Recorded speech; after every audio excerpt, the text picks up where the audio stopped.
그 이름이 호명된 순간 야구 여왕 시즌2의 경쟁 구도는 완전히 바뀌었습니다. 박민서. 리틀 야구 경험을 가진 골프 선수 박민서는 시속 110km의 공으로 시즌 1회 6할타자 손가를 삼진 처리했고, 윤성민 코치의 공을 받아쳐 홈런성 타구까지 만들었습니다.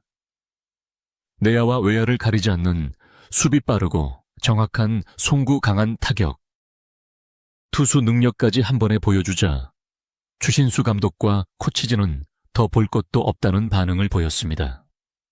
결국 박민서는 만장일치 1순위 합격자가 됐습니다. 이 장면이 공개되자 가장 먼저 나온 질문은 하나였습니다. 김오나와 송하, 박하얀의 자리가 정말 사라지는 것 아니냐는 것이었습니다. 먼저 사실부터 분명히 해야 합니다. 김오나와 송하, 박하얀은 시즌 2 명단에서 빠지지 않았습니다. 세 사람은 2026년 7월 9일 서울 영등포구 여의도에서 열린 야구 여왕 이 기자간담회에도 참석했습니다. 시즌 2 첫 방송에 등장한 원년 멤버는 김민지, 김성현, 김오나, 박하얀, 송하, 신소정, 아야카, 이수연, 장수영, 정유인, 주수진, 최현미까지 모두 12명이었습니다.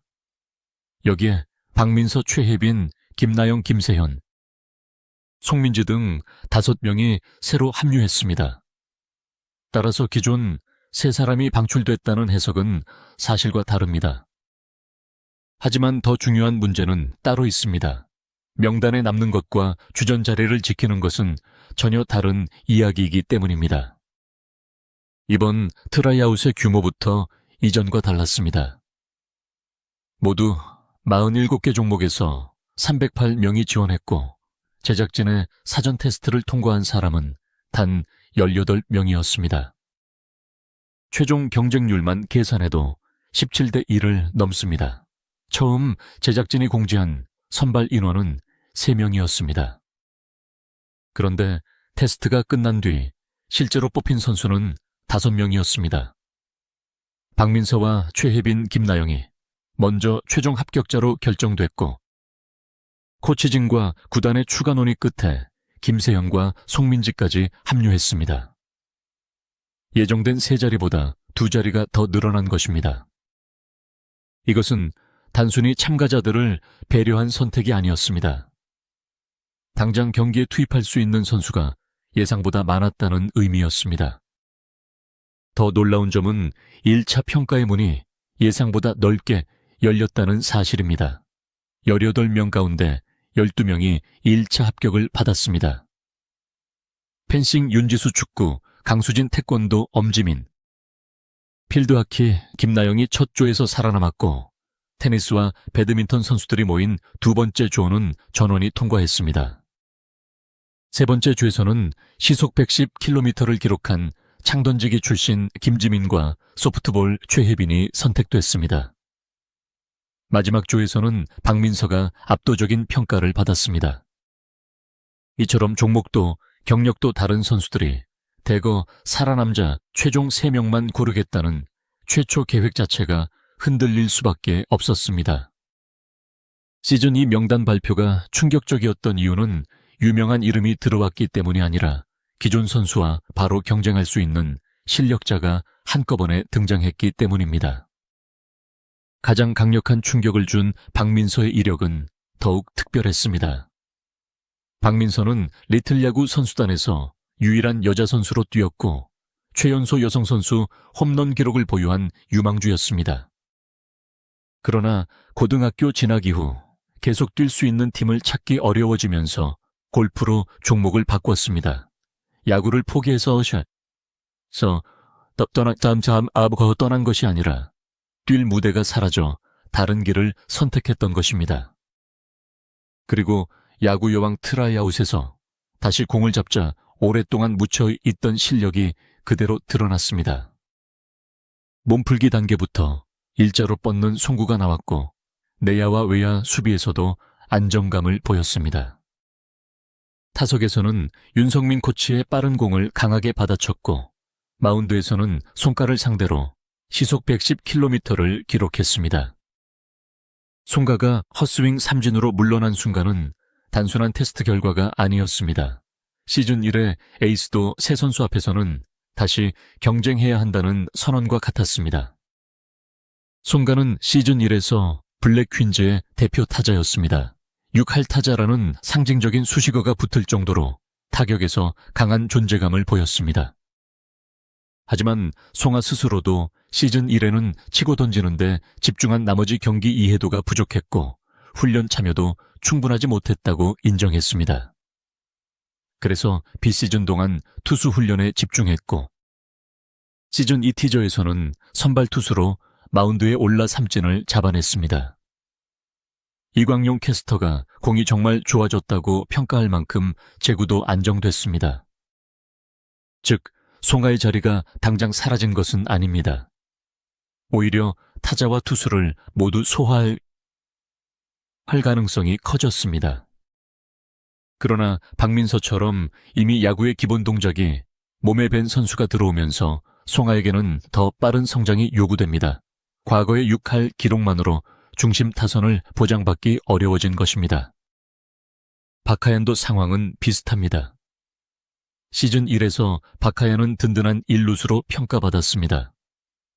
그러나 시즌 2를 준비하면서 한자리에 머물지 않고 여러 포지션을 소화하는 올라운더가 되겠다고 밝혔습니다.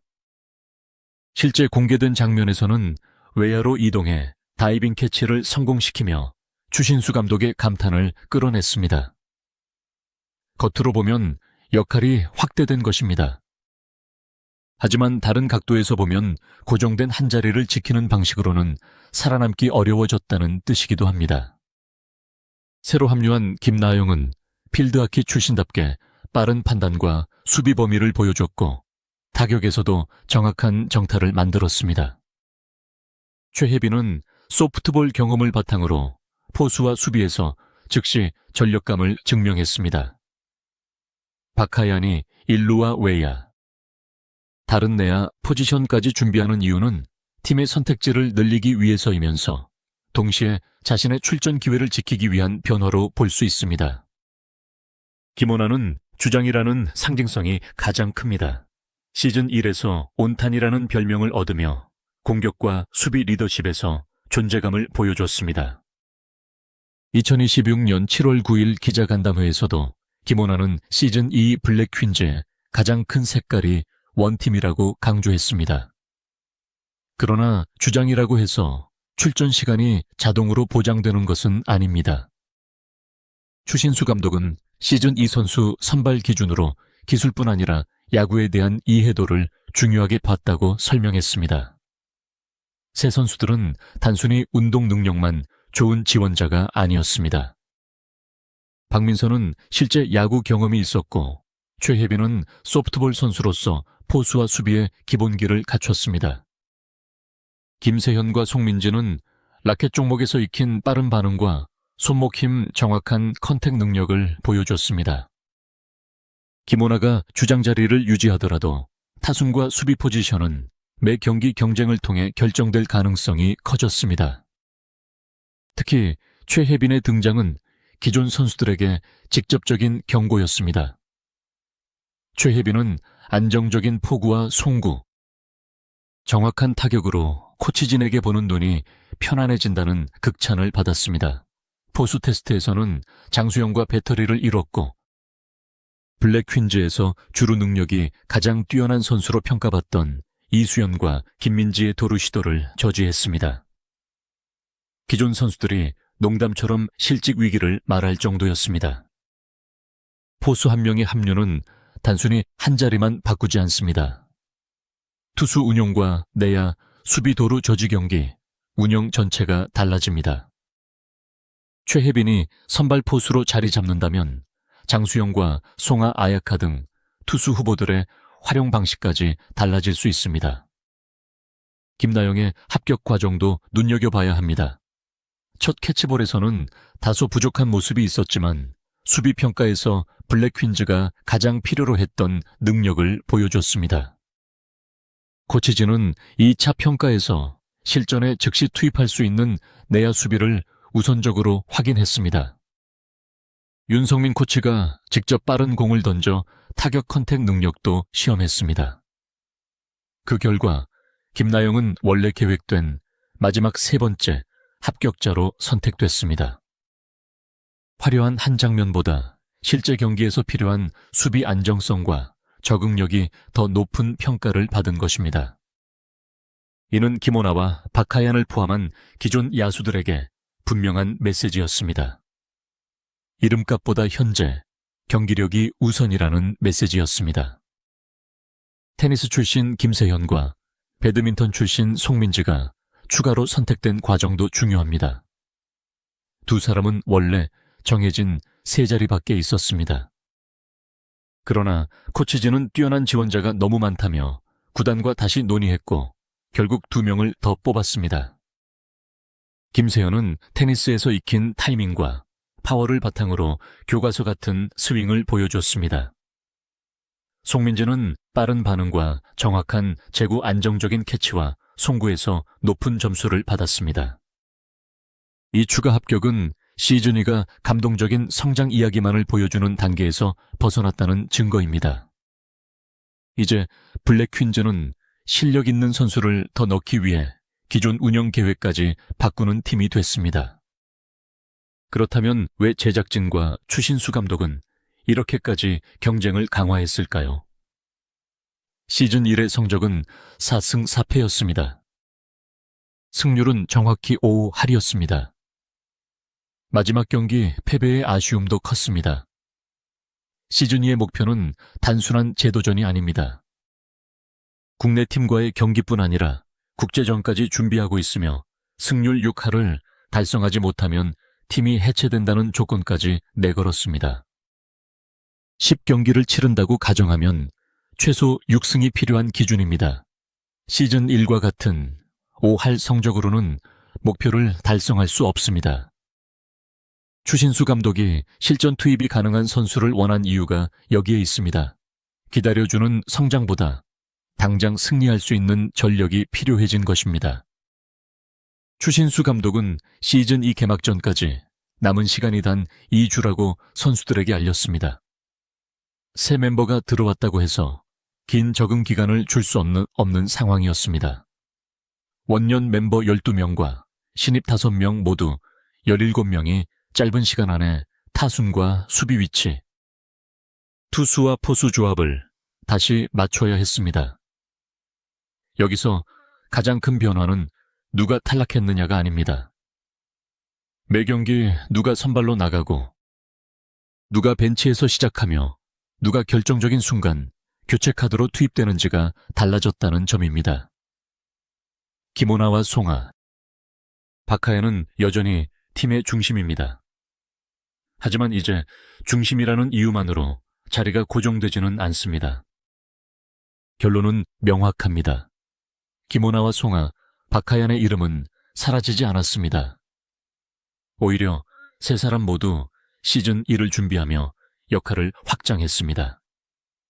김오나는 주장으로 원팀을 강조했고 송가는 선발 투수 가능성을 보여줬으며 박하연은 1루를 넘어 여러 수비 위치에 도전했습니다. 그러나 박민서의 시속 110km, 강속구 최혜빈의 즉시 전력 포수 능력, 김나영의 내야 수비, 김세현과 송민지의 추가 합격은 기존 선수들의 주전 자리가 더 이상 안전하지 않다는 사실을 보여줬습니다. 시즌 2의 진짜 충격은 누군가가 명단에서 지워진 것이 아닙니다. 이름이 남아있어도 실력으로 다시 증명하지 못하면 선발 명단에서 밀릴 수 있다는 것입니다. 그리고 그 경쟁의 중심에 모두가 왜 그 이름이 들어갔느냐고 물었던 박민서가 서 있습니다.